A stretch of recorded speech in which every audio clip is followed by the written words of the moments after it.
Well, hello everyone. Welcome back to episode 5 of What's Spinnin' here at 45Drives. We have a friend of 45Drives, a friend of the show, someone we've joined before, joining us today, Jeff from Craft Computing. Jeff, thanks for being here. Well, hello. How's it going, guys? Oh, we're doing great. We're doing Remember, great. We did a podcast for your show just in this very room a few months ago. That's right. Yeah. Camera 90 degrees. Yep, 90 off degree from where turn. it is right now. Yep. But no, it's great to be on your show finally. Absolutely. We're happy to have a show. Finally. Yeah. So we're newbies, but we're getting a little better every time. So it's really cool. Awesome. It's an acquired skill. It definitely is. It is. It's really fun to be a guest on people's show because you could just have when you got a host, you got to do a little more work, right? So anyway, It's a little more nerve-wracking. yeah.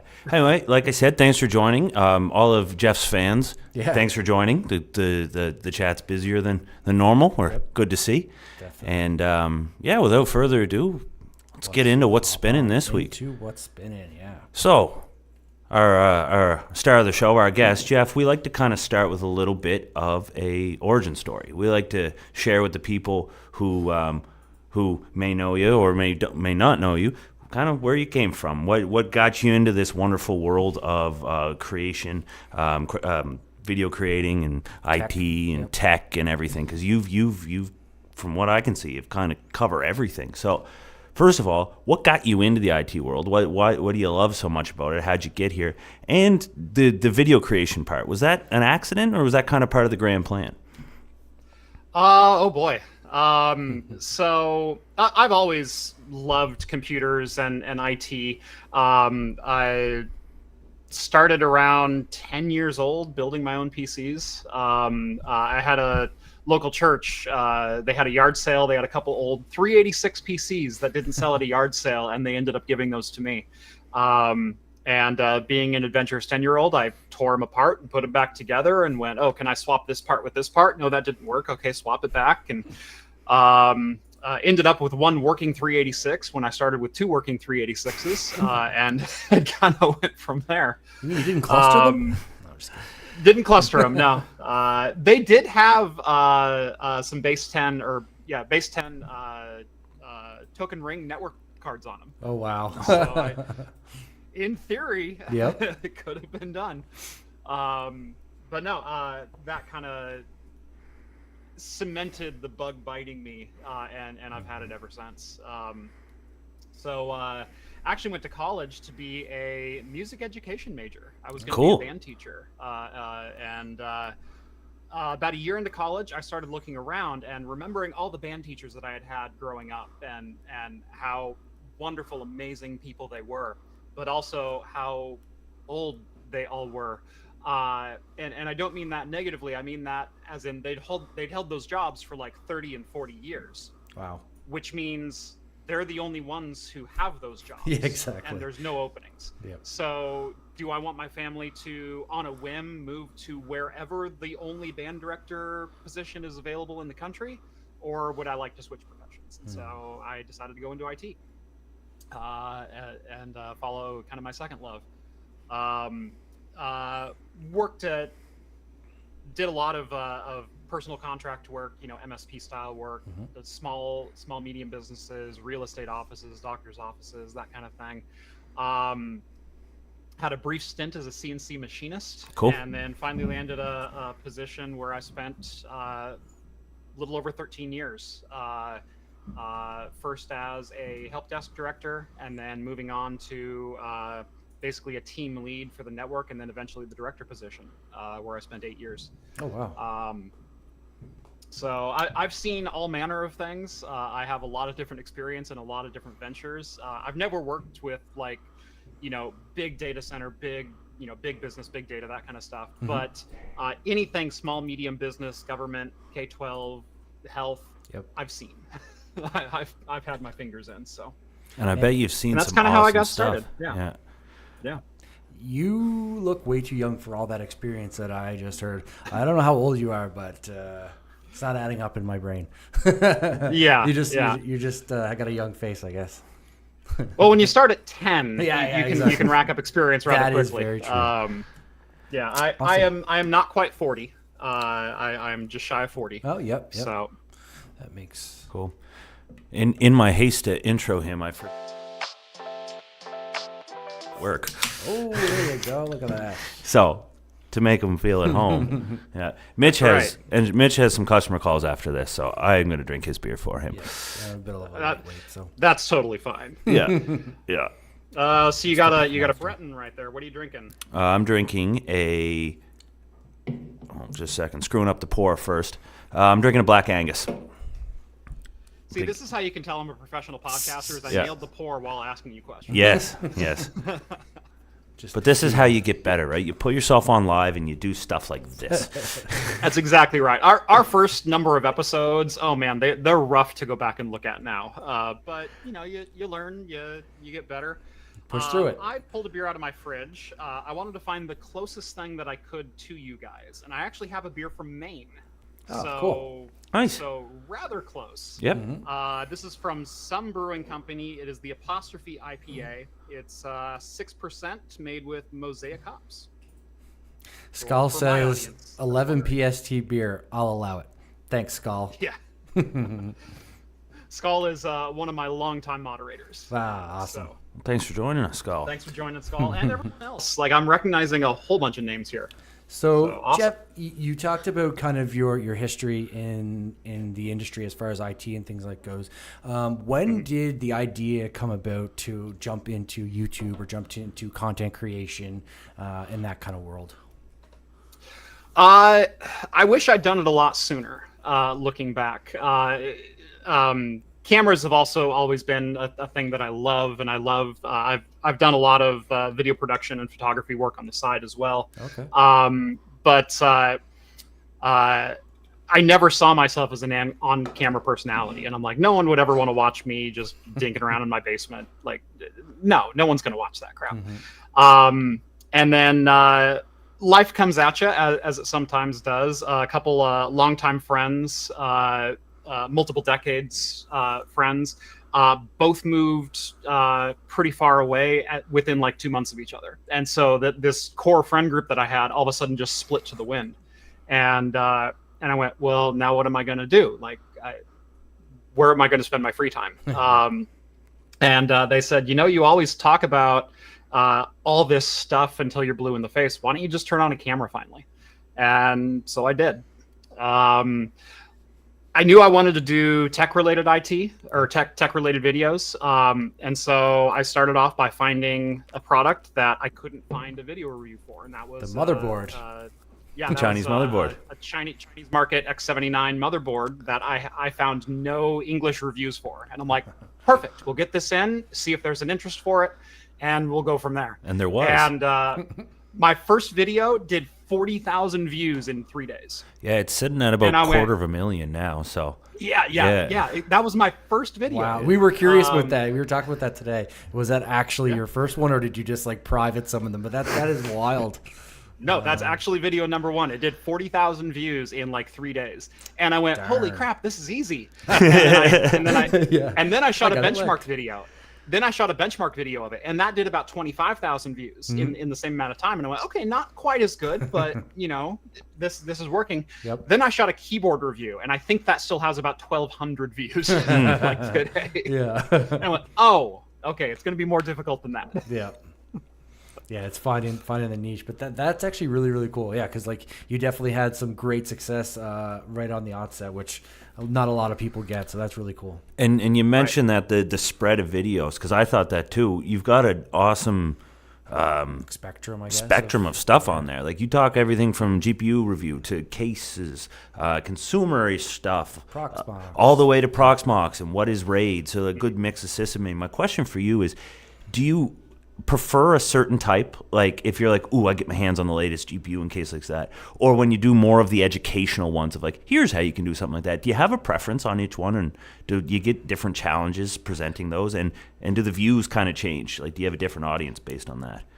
There's definitely some challenges in not being specific type of tech YouTuber. Like you look around and you have networking YouTubers or firewall YouTubers or virtualization YouTubers. And then you have the consumer, you've got your GPU and motherboard reviews and high-end stuff. And then you've got your used product stuff, where's the best buys. And I kind of have a foot in just about every camp. And I feel it's because I am an enthusiast. Like, I've, rolled pennies for buying graphics cards before for my 13-year-old desktop, and I've also built high-end water cooling stuff, so, and I love everything in between. So I actually kind of fight hard against being shoehorned by the YouTube algorithm. If I find success in like I've been doing a Proxmox series lately where I'm going through and really diving deep into Proxmox. I only post one of those videos about every 6 weeks because I want some other that content to bring you in and get you interested in other things that I'm doing too. If I just become the Proxmox guy, I'm going to lose interest almost immediately because while I love Proxmox, I can't make 140 videos per year on Proxmox. It's just not where my interests lie. Yeah. And same thing, if I have to review every single graphics card that came out, I'd probably go mad.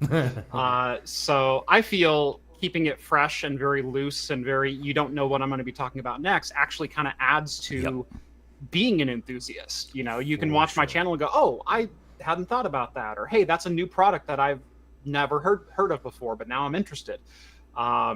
And like I said, I've done everything from keyboard builds to NAS systems to tutorials, and it just kind of works for me. Yeah, No, I love that. Super inspirational for me because I definitely I don't know what's the word.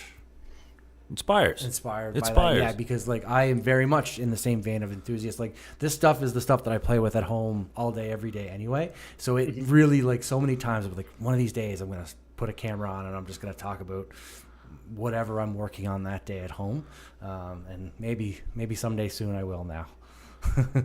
So on that same vein, though, of all your videos, regardless of the topic, is there one that stands out of you like, I am proud of this one? This is the best one I did. And conversely, is there one that you're like, ooh, phone that one in?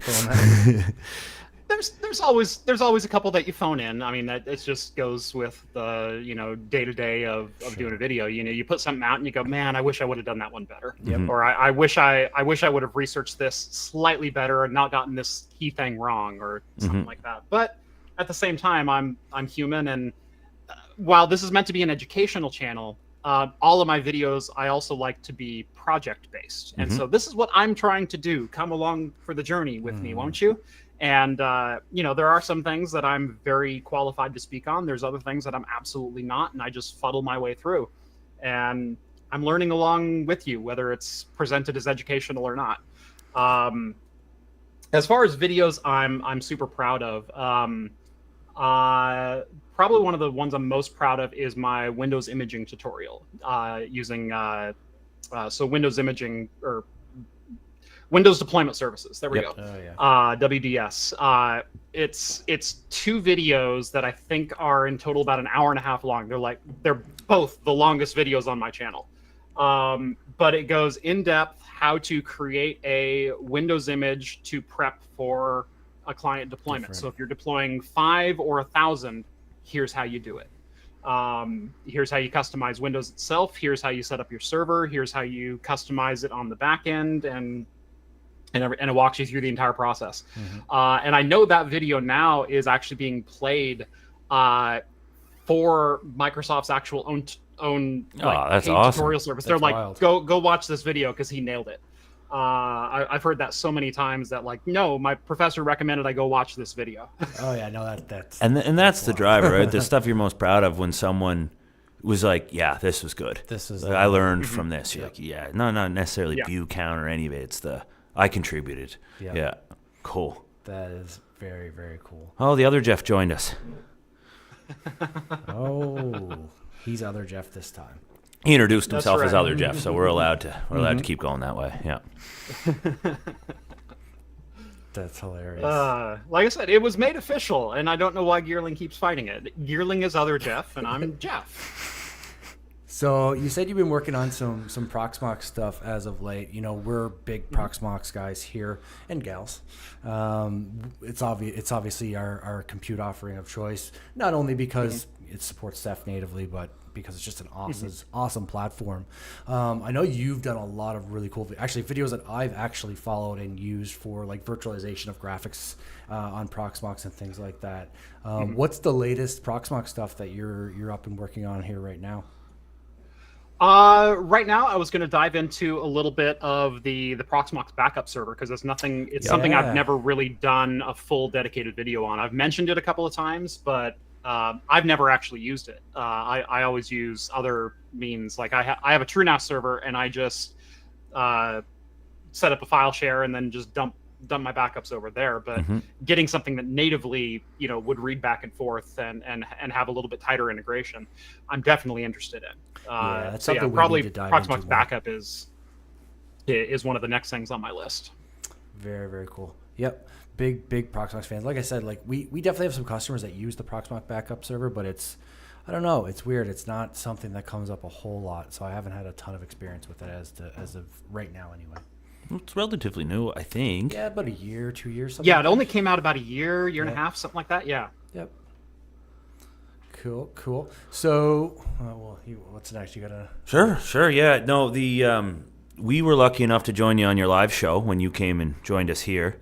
I wanted to ask you. We were talking a little bit before, and I'll give the answer away a little bit. You started the live shows and your kind of pre-recorded videos at the same time.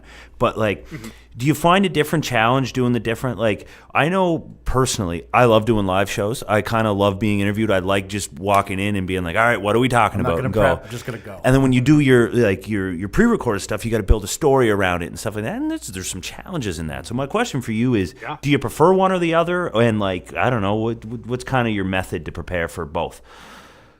Gosh, that's a great question. I like both platforms because on the live show you get to be a little bit more loose. You don't have to prep that story, that project drive behind it to make it interesting. Like, you want to talk about OpenAI and their whole board scandal thing without ousting the CEO and then the company exodus and then everyone's happy again and the board resigned and Sam's back and what I can just talk about that. I don't have to make a whole story behind it because the story tells itself in a live format.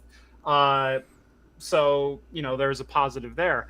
On the flip side of that, I can't exactly get on a live show and if you want to interact with chat, give a tutorial and go through top to bottom of data that I want to give to the audience, because number one, time cuts are totally a thing, and if in a tutorial video, I might go, do this one step, but then the next step is wait 45 minutes for it to finish and then move on to the next. That doesn't suit itself to a live format either. Yeah. So, unless I'm a Twitch streamer and go 12 hours a day. Yeah.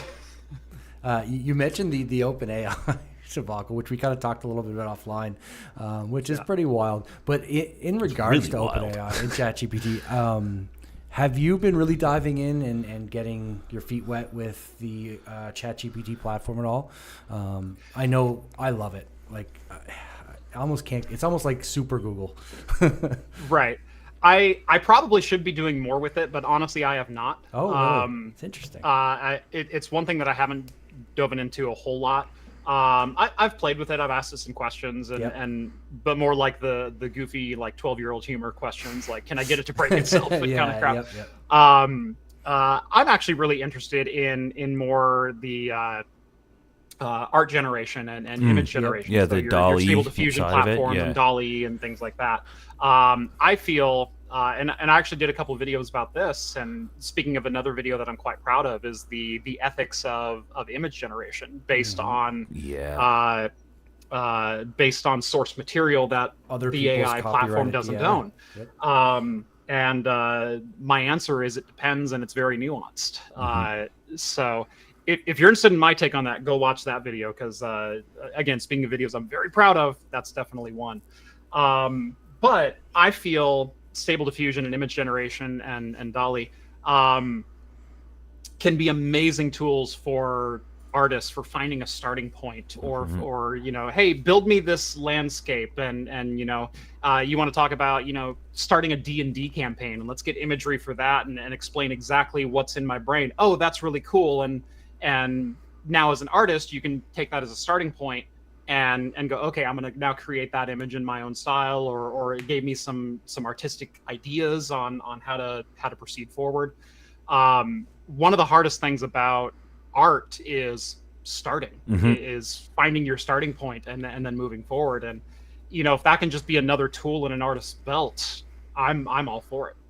It's funny that you say that because in the vein of art, I find when I have to code something or when I have to script something up, it's very, very similar. Where getting the start and getting the bones of it is the most annoying part, and that's something that I love ChatGPT for. I'll give it the instructions, like this is what I want to build. Pseudocode. It'll spit something out, and then like boom, I'll grab that and start working with it. Like it's so powerful for No, that. it's cool because when it came out, everyone's like, "This is great. It's going to replace everyone." Yeah, no, not a you chance. just empowered everyone. And it's Yeah. a tool that just jump Really and get get to the started. next level. I saw really experienced programmers and tech guys that we have here. Just keep moving, Yep. and then the ones who are just like the newer junior guys That are were able easy. to just jump 3 layers because they were able to kind of like break down the entry barrier a little bit. Yep. Now, I'm not saying trust everything that comes out of it, course. but like use it as the stepping stone it is. It's not replacing anything. It's making us all Right. better, faster, Yep. bigger, We- big, we- strong, and we've- fast. We've seen this exact shift in technology 100 times over. One of my favorite quotes is John Philip Sousa, when records started coming out, is that no one's going to want to go to the symphony anymore and hear these symphonies because they can just sit in their home and play a record and whatnot. No one's going to learn to play piano anymore. You know, everyone's just lazy and wants that instant gratification. Sounds oddly familiar, doesn't it? This was like 1910 that was said. And it's been the same thing every time a new technology comes out that makes it easier or more accessible for someone to experience something. The veterans in that community go, oh, now they're just being lazy and they don't want to put the work in and do. It's like, no, I want to put the work in, but I also want to take it 3 steps forward without the lifetime of learning beforehand. Yep. Like, can we move forward now? So Work smarter. this not is just harder. another tool, and It's just another as tool. long as it's seen as such, and if artists embrace that tool and programmers embrace that tool and use it for a starting point to start moving forward, Yeah. very, very powerful. For sure. Some of the big limitations that was obviously that it ended at like 2021, but recently they had a massive update that I've just been loving. Now they're up to April 2023 is what it's trained on, and your input can be like 10 times larger now, so you can give it a massive input. It's very fun to play with, especially if you're in tech all day, just trying to do as much as humanly possible. It sounds like the board put their the plan to shoo them out. They pumped that in ChatGPT. ChatGPT. Give me an easy way to oust the CEO. Yeah. And then screw it up massively. How do I stage a coup? Yeah, that was interesting. Anyway, you mentioned earlier that you spent a little bit of time as a CNC machinist. Now, I know you have some toys in your garage, and I'm not talking about your IT toys. I was gonna bring the bottle opener that you gave me, but gave a bunch of us when you were here. But it's on my desk still. But tell us what you got in your garage. What capabilities do you have? And how did that compare to getting to use the laser welder and all the fun tools over in our Protocase manufacturing plant when you were here? That boy, the laser welder, that was something else. I still need to figure out how to get one of those in my shop because man, I have so many cool ideas for what to use that for. So the maker part of my garage, I've got 2 different 3D printers. I have a Prusa Mark 3S Plus with a full enclosure, mosquito hot end. It is fully modded and kitted out to do like any filament that I want. I can throw ASA into it. I can do ABS. I can do carbon fiber filled PETG, which is my favorite filament of all time. And it just takes it and does it, and it prints beautiful results. I've also got a Cobra Max for doing large prints. So it's 17-inch by 17-inch cube print volume. It's absolutely insane. Yeah. So I've actually got a couple projects coming out with the Cobra Max. I've got a couple case mods that are going to be involving that. So that should be fun. But I have 3 different lasers in my garage. I have a diode XY laser, which is your standard gantry laser. That's for doing. It'll cut wood. It'll engrave. It'll do a whole bunch of different stuff. And then I have 2 Galvo lasers, which are absolutely insane pieces of equipment. One is a fiber laser for engraving on non-organic material, so metals. That's how I do the bottle openers. I started investing in these to do my own merchandising, and so to produce all my own merch in-house. That's really cool. I worked with a number of different print-to-ship companies, and I was never happy with any of them. Either they would send me really good samples, and then I'd spot check them and order them, and then what I received as like a retail customer would be absolute garbage. Or prices were exorbitant. They go, oh, you get 35% of net profit and whatnot, and it's like I'm selling a pint glass for $25 and I get like $3 off of that. I know what a pint glass costs. Someone's making money in this situation, and it's not me. And so I went, screw it. I did what any American would do and seized the means of productions and bought some lasers. So now I have the ability to do like pint glasses. Yeah, I love that. So That's beautiful. These are made in-house out in my garage. They're made to order. If you buy merch off my website, I engrave it out in my garage, pack it, and ship it. So you just sold me. I'm buying one of those. Yeah, That's really I am cool. too. So yeah, these are laser etched, all designed in-house, my own design. The other cool thing about my pint glasses is I actually etched the bottom of the glass as well. It's called a nucleated pint glass on the inside. Okay. Cool. And what that does is when you're drinking a beer, it gives the carbonation a point to latch onto and start producing bubbles. And so it refreshes the head while you're drinking it. Your head will never die. That is interesting. That is very cool. So it keeps your aromatics fresh. It keeps the head on the beer. All right. Well, I guess the next question is when is the Craft Computing small batch IPA or related ale coming out? I actually have been in talks with a local brewer about potentially doing a small batch Craft Computing IPA. So I have no doubts. Yeah. Yes. You're an entrepreneur. No, it's cool. Like, it seems like you definitely have a lot of like niches and a lot of things you're interested in.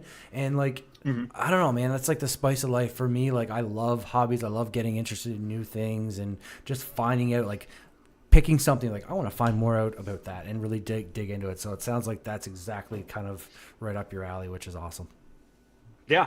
No, I'm very much have always been a do-it-yourselfer.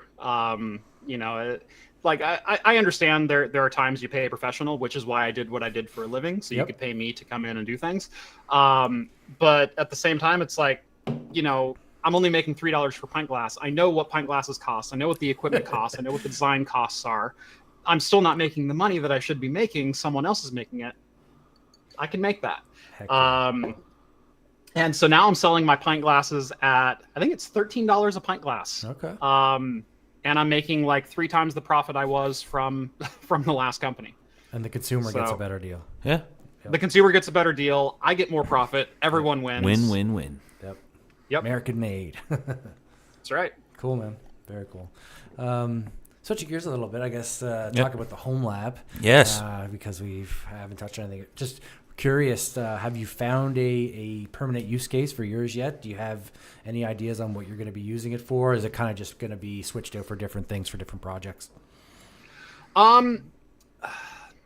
That's a great question. I'm not quite sure what the end use case of the server is or will be. It is racked now. When I saw you earlier this week, it was over here, but it is in my rack now. Nice. I'm looking at moving all of my storage back over to bare metal. I've been virtualizing it for a while, but I've recently moved off to a couple of virtualization boxes that I don't need this giant, I think I had a 24-core CPU in my main server. The only thing that my AV15 is running anymore is Proxmox, but with my single TrueNAS VM, because I migrated everything else off of it. And so it's like, I almost kind of want to just go back to bare metal, and run both of those servers as bare metal NASs with virtualization on other machines.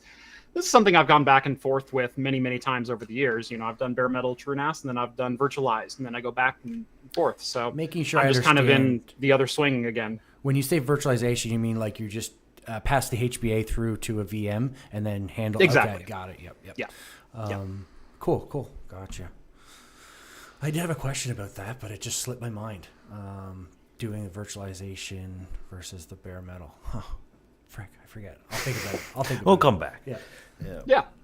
So when you set up, my home lab has never been survived longer than a month or two, whether that's my inability to stay focused or whatever. But when you set something up and you get, like, how often do you kind of change your workflow of how everything works? Or do you usually just kind of leave it in a state of flux? Or, yeah.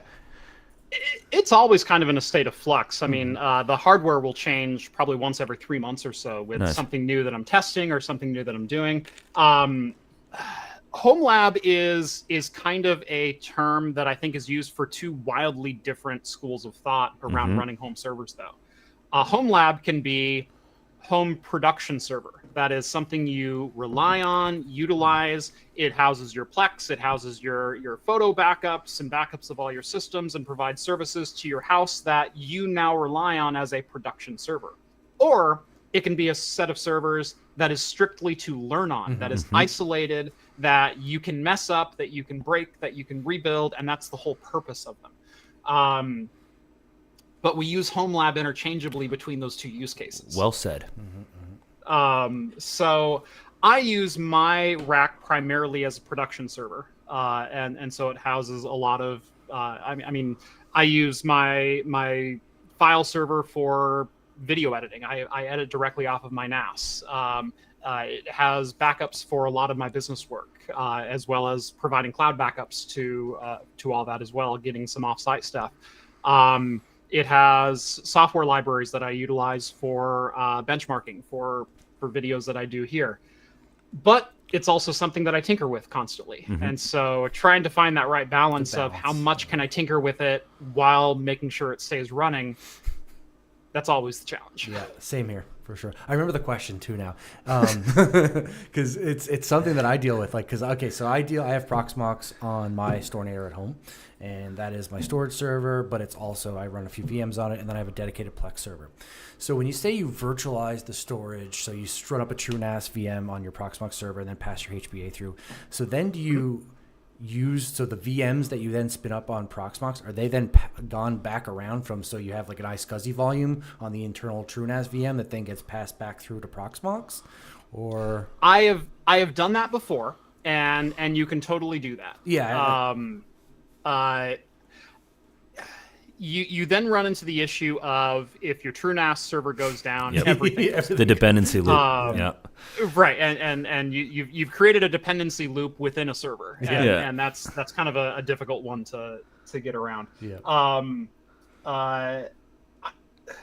Yes, I've hosted VM files inside of a TrueNAS server, inside of another VM server, or in the same VM server. We have to go deeper. Yeah, exactly. Interesting. You host the TrueNAS volume inside of the TrueNAS file.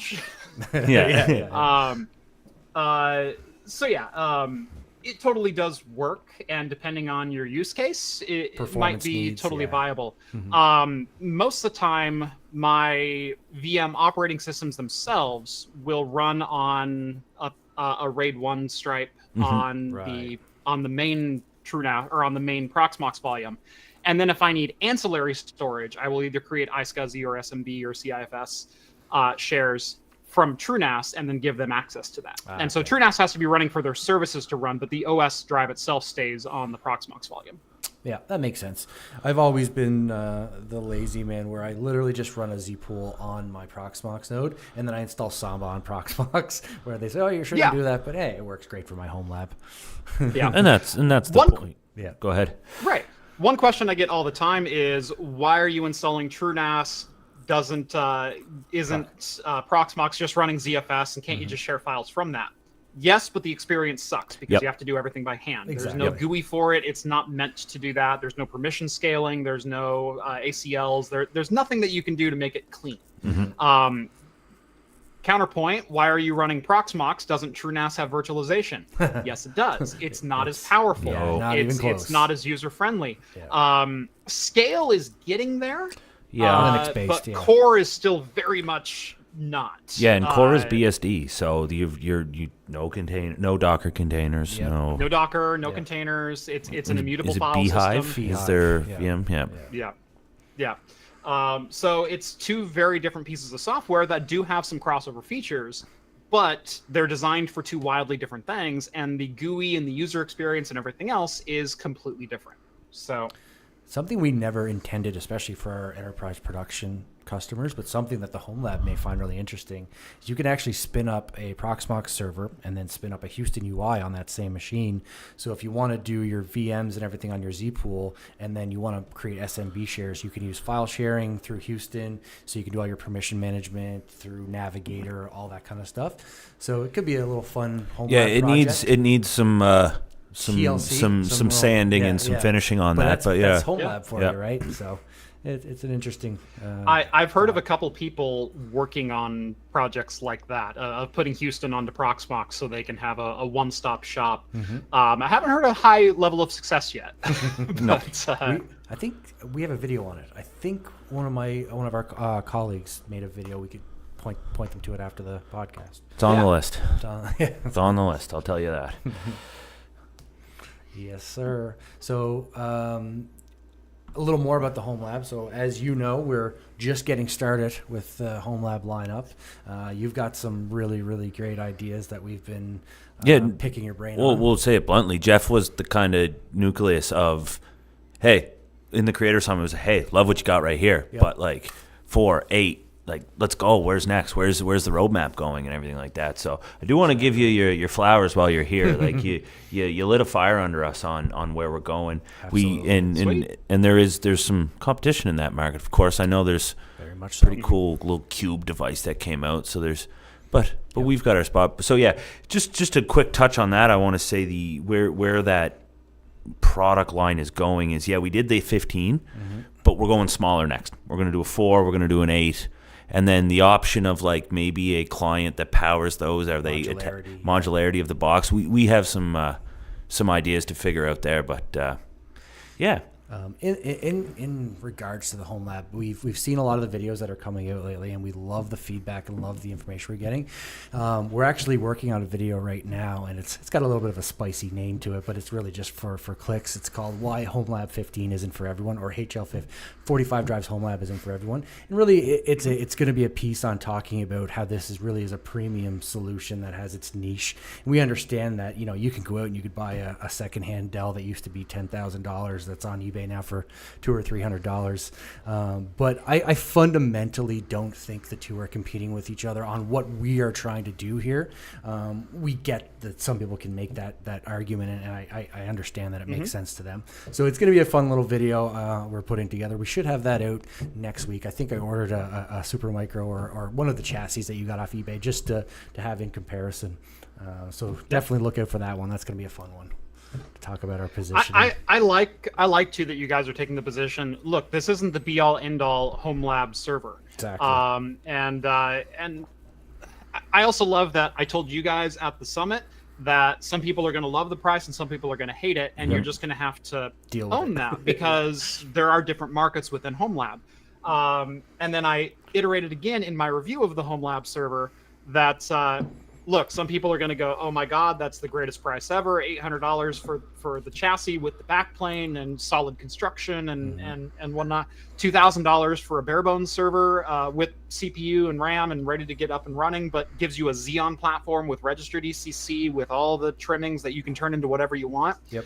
Those are insanely competitive prices. And then the other people who are used to buying the $300 Dells go like, I would never spend that much on home lab. Exactly. And both markets are totally fine and totally correct. Yep. I mean, and I see it from that. I don't have a Stornator for all of my servers at home. I'll tell you right now, I have a Rosewell chassis right below my Stornator.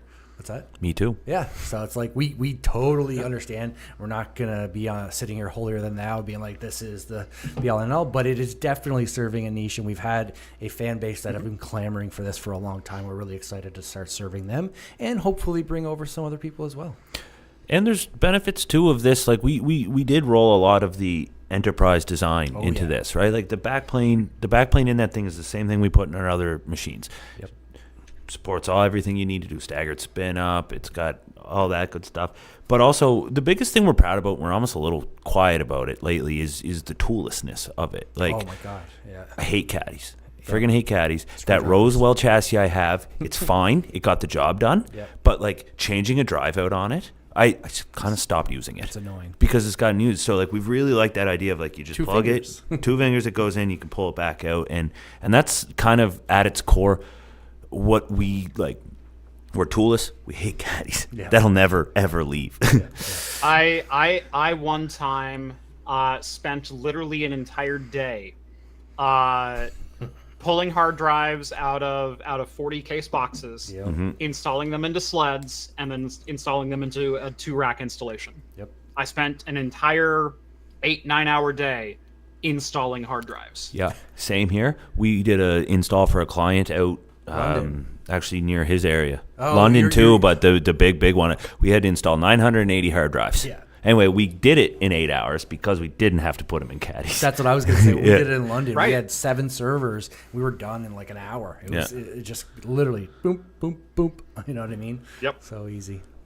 It's those little mechanical niceties are you almost forget when you focus on the function of what the box is supposed to do. But at the end of the day, like, yeah, it's an eye-catching piece too. It's like when people walk down to my basement, I've got a very high-performance gaming PC in the corner with RGB light up, but I've got the rack there with the Stornator, and 9 times out of 10, people come down, they're like, well, what's that?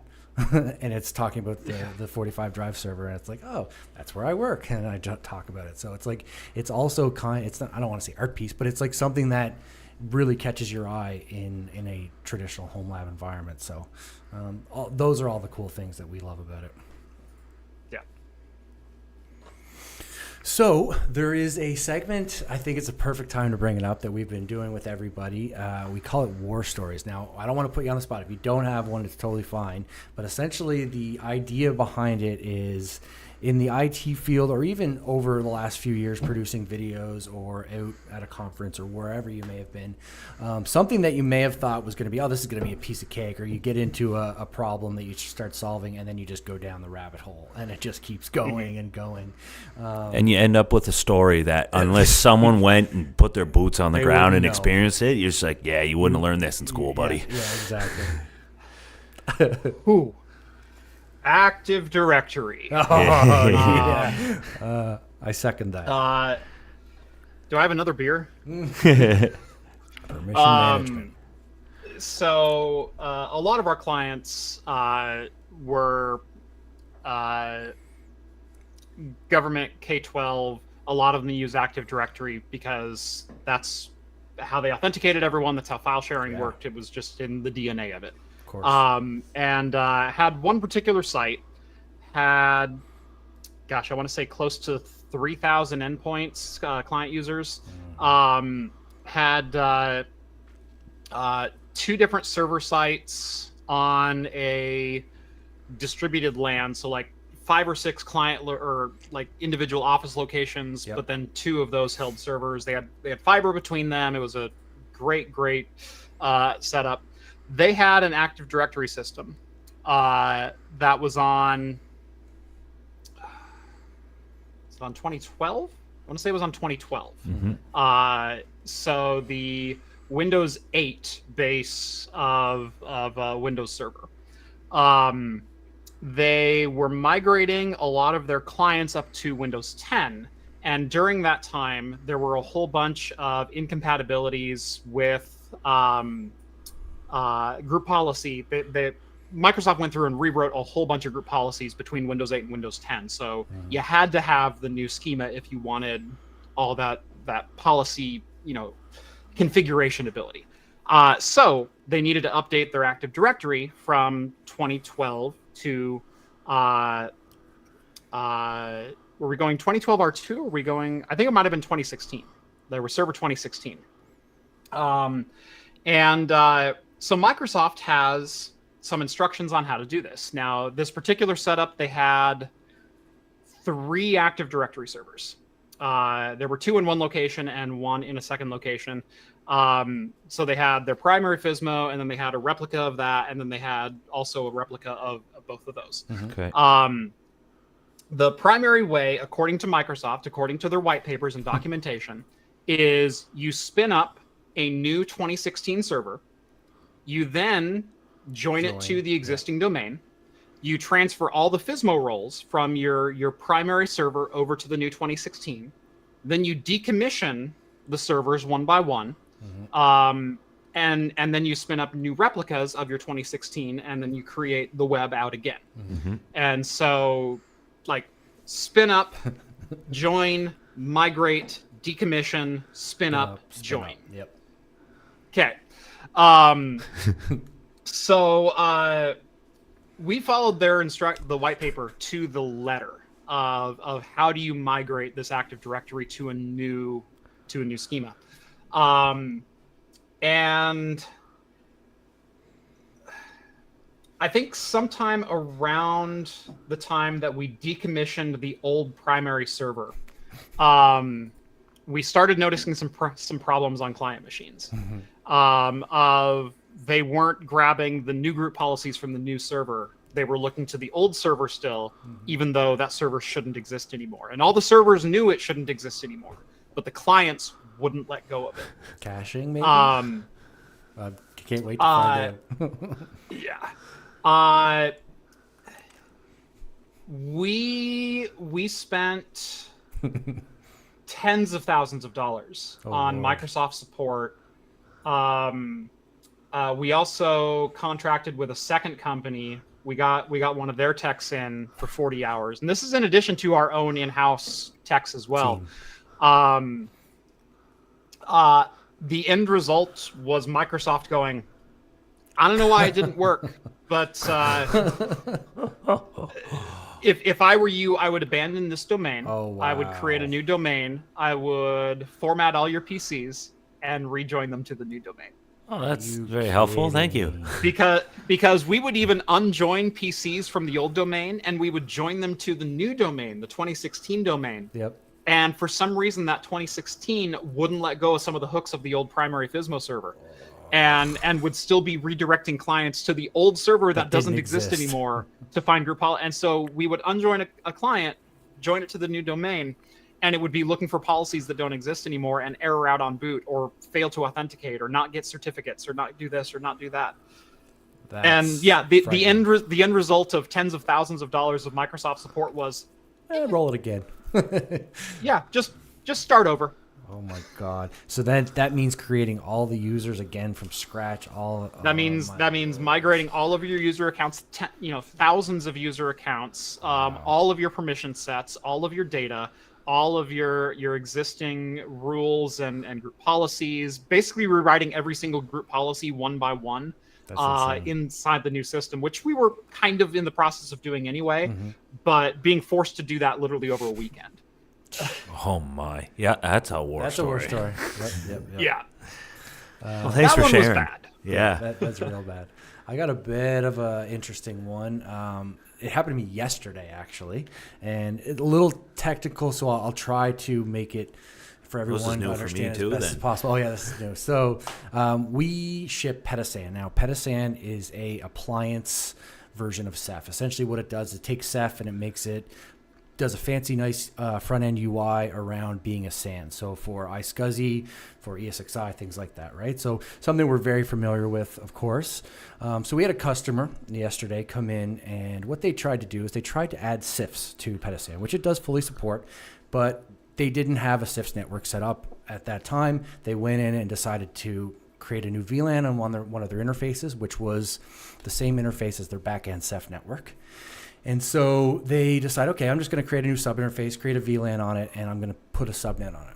Now, little did he realize the subnet that he was dedicating to CIFS was overlapping with the subnet for his backend Ceph network.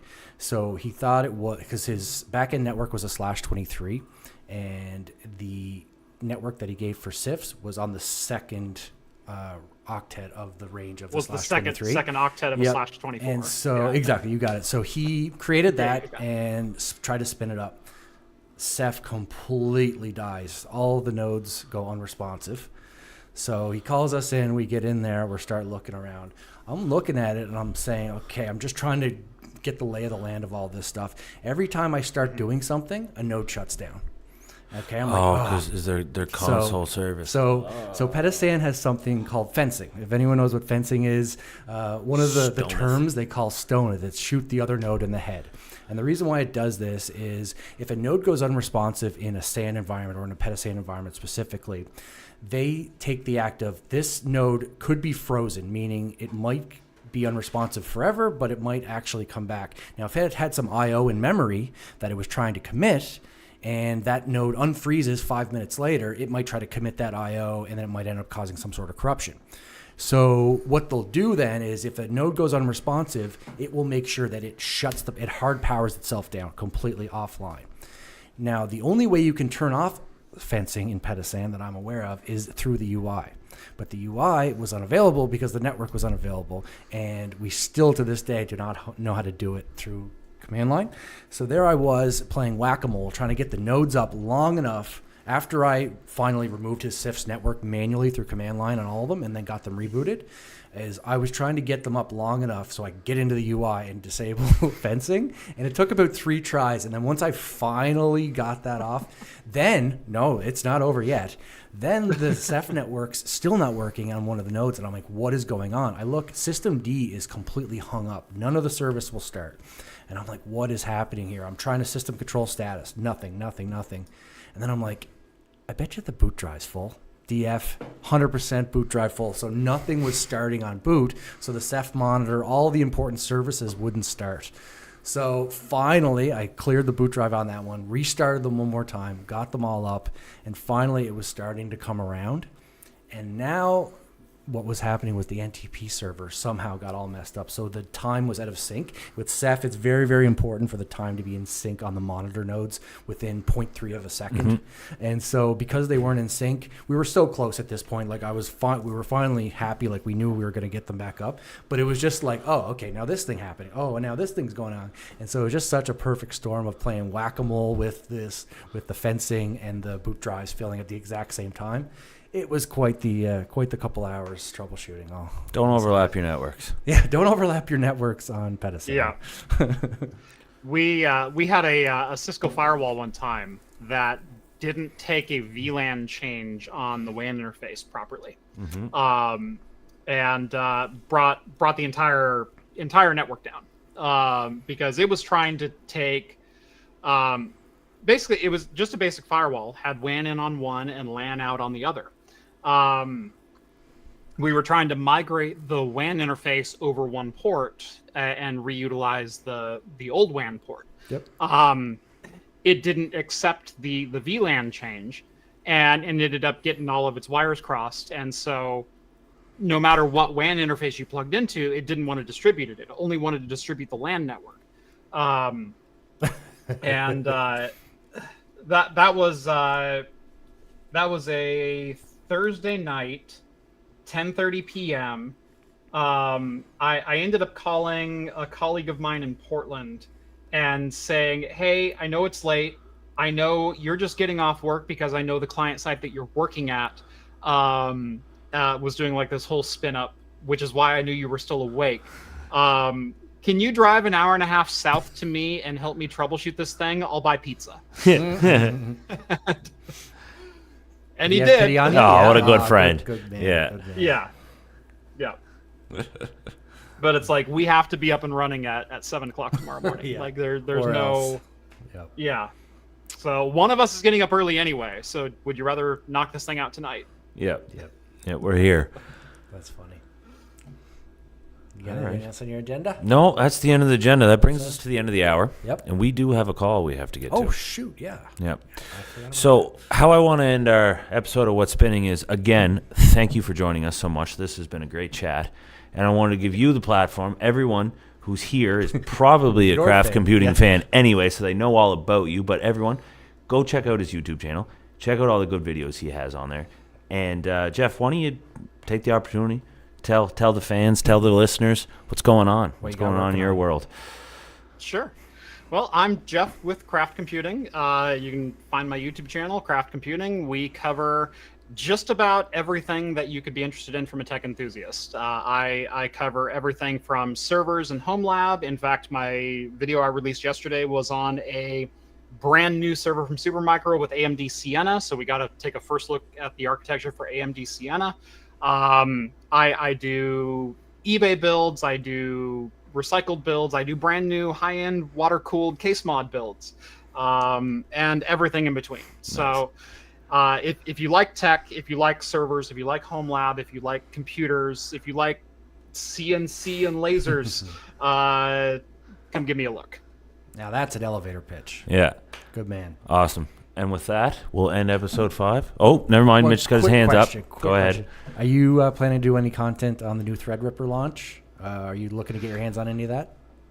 I do have contacts over at AMD. They didn't reach out for the initial launch. I'm hoping to get my hands on Threadripper very, very quickly because Nice. I am just as excited as everyone else that Yeah. high-end desktop is kind of coming back. It's coming back. Intel has threatened it a couple of times as well with some potential Sapphire Rapids and whatever the next gen platform is. So we could be in for a lot of competition back in the high-end enthusiast, high-end desktop space. So, which used to very be 8 cores, now it's like 64 cores. So pretty interesting times. Right. Crazy stuff. Awesome, man. Thanks so much. Cool. We'll sign Thank you. off. That's what's spinning this week. Like and subscribe to our 45Drives channel as well, as Chris, our producer, gives me the eye. And catch us next week. We'll be here this same time. We're talking to Techno Tim Stewart. Ooh, awesome. Ooh, Yeah. nice. All right. Awesome. Well, thank you. Thank you again, Jeff.